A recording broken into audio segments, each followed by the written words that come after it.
Assalamualaikum warahmatullahi wabarakatuh.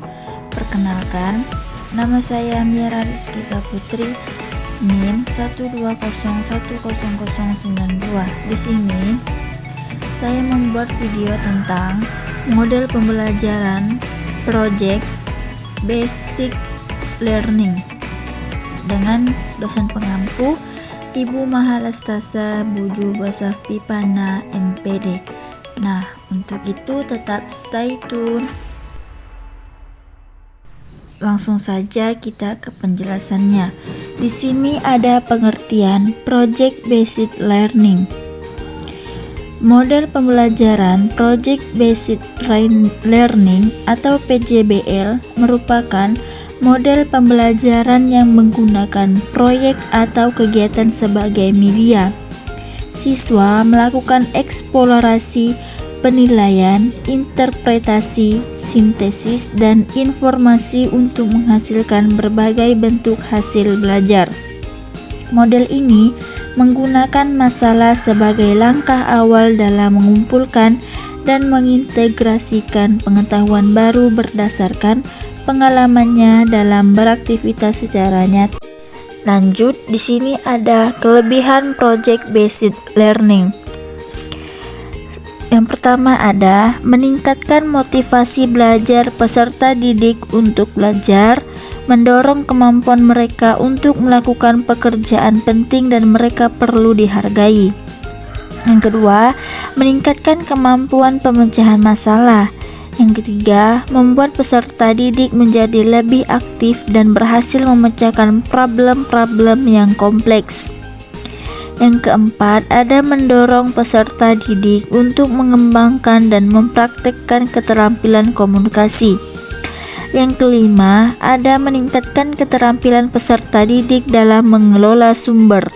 Yang keenam, memberikan pengalaman kepada peserta didik pembelajaran dan praktek dalam mengorganisasi proyek dan membuat alokasi waktu dan sumber-sumber lain seperti perlengkapan untuk menyelesaikan tugas.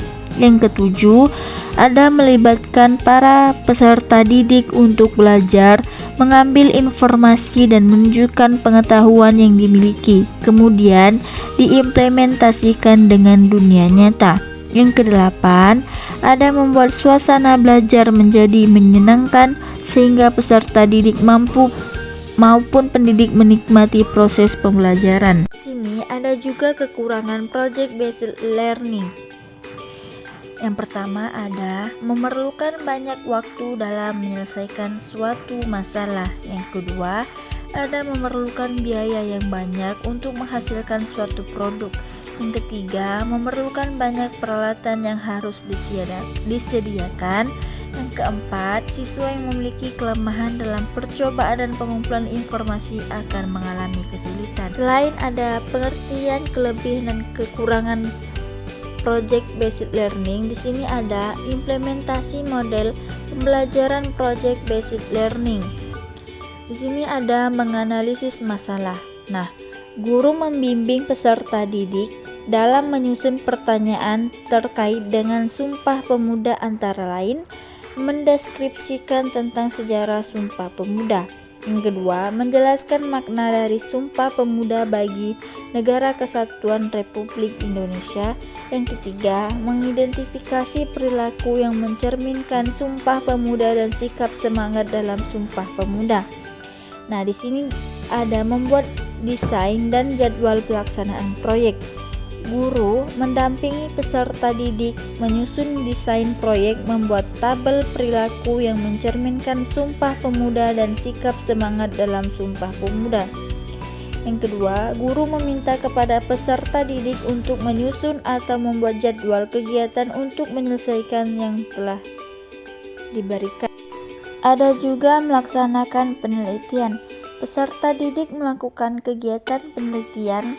Peserta didik mengumpulkan data maupun sumber-sumber informasi tentang Sumpah Pemuda dengan teknik analisis dan data yang relevan.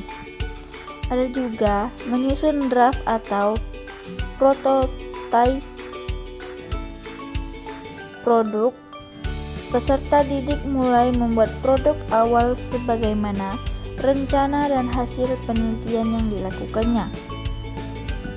Ada juga mengukur, menilai, dan memperbaiki produk. Guru mengevaluasi hasil proyek yang telah dikerjakan oleh peserta didik berdasarkan tujuan pembelajaran. Yang kedua, guru memberikan umpan balik terhadap hasil proyek peserta didik. Dan di sini yang terakhir ada finalisasi dan publikasi produk. Peserta didik melakukan finalisasi, yaitu menyelesaikan apa yang telah ia kerjakan, dan kemudian dia melakukan publikasi, yaitu dengan menampilkan hasilnya di depan kelas atau dengan dipublikasikan di sosial media, yaitu di YouTube. Dipublikasikan hasil karya proyek peserta didik. Baiklah, mungkin itu saja yang dapat saya jelaskan. Mohon maaf jika masih terdapat kekurangan dan kesalahan, karena kesalahannya itu datang dari diri saya sendiri dan kebenaran itu datangnya dari Allah Subhanahu wa Ta'ala. Semoga bermanfaat apa yang telah saya sampaikan. Saya akhiri, wabillahi taufiq wal hidayah. Assalamualaikum warahmatullahi wabarakatuh.